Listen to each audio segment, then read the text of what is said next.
The Saturday programs in the value-added skill format will always be a workshop. Today is April 2nd and it's a Saturday and it's a half-day workshop, and I had given a team activity for all the boys and girls. Each team has to speak about a corporate challenge. I had given them beforehand about the corporate challenge, and the students were trying to give their own solutions for the challenges. Team by team, they had a good team discussion and they had their own ideas explored, and they have been presenting as solutions. They really did a good job. As much as they could, they did not refer the internet. They were having a discussion within themselves, brainstormed new ideas, and they tried to present, and they were trying to speak in their own English. Most of the students had given very good efforts to explore their talent, and I was very satisfied with that. Yet, the corporate challenges were a little tricky, and they were having their own kind of intricacies of thinking, but the clarifications were given during their team talk, and a few students were really good by taking the opportunity in a grand way, and they tried to speak in their own English, and I was very happy about it and truly appreciate all those students who have really taken the stance of speaking in their own English without any fear. That was the biggest highlight of this workshop. Students showed a lot of scales of improvement, which really gave a lot of hope for the future programs unfolding. They were also given new ideas and new forms of corporate strategies, which they must be knowing as much as they could.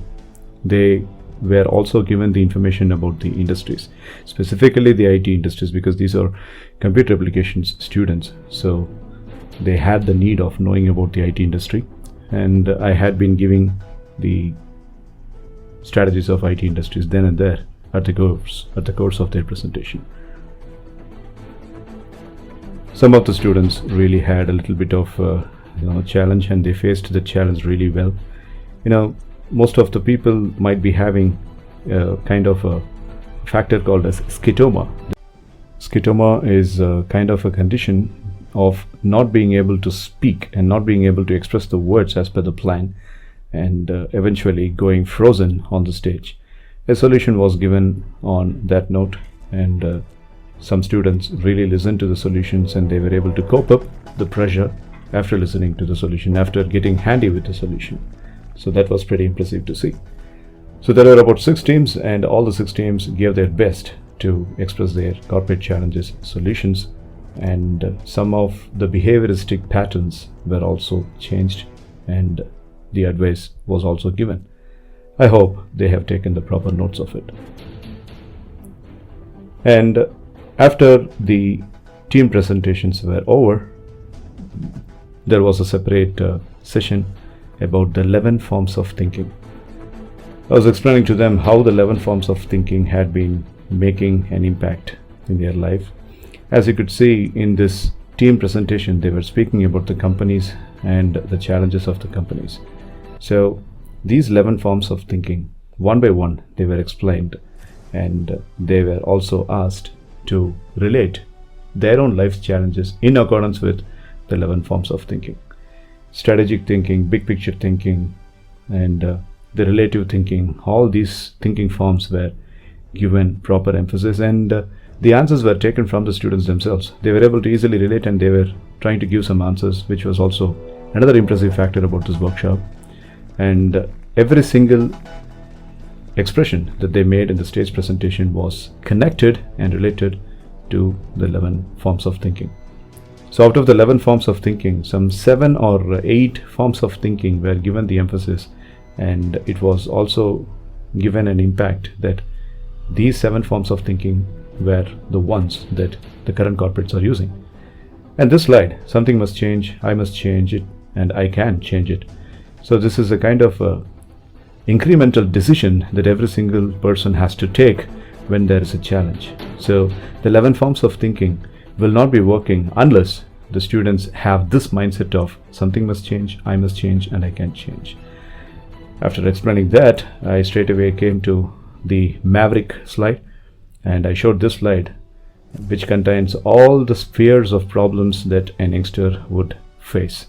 And for every single problem that they are facing, they should be using the 11 forms of thinking in anyway. So this discussion went on for a long time. And then there was an emphasis about replying in a group message in WhatsApp and how to make use of the phone. They were instructed, if they have to reply for a formal message that they receive in an important WhatsApp group, they should not hesitate to reply. They should not hesitate to speak their mind. And after that point was given as an emphasis, I then touched into the impulse control concept of making the phone usage coming to the minimal level. I was speaking very seriously about how the students can reduce the time of using their cell phones. The advancement is high, but the development is low. In 1997, the students were not having this advancement. In 2022, the students have the advancement.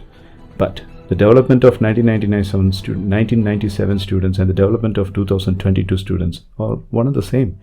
The technology has not seemingly given any improvement. So I wanted them to think about this point, and I also told them what are all the kinds of website, what are all the kinds of effective applications that could be used for their own development, including becoming an YouTuber in the future. So this is how the workshop went on, and students really enjoyed it. They worked, they learned, and they were able to relate. Thank you so much. This is Manikandan Sundaresan. Meet you with the next excerpt of a soft skills class.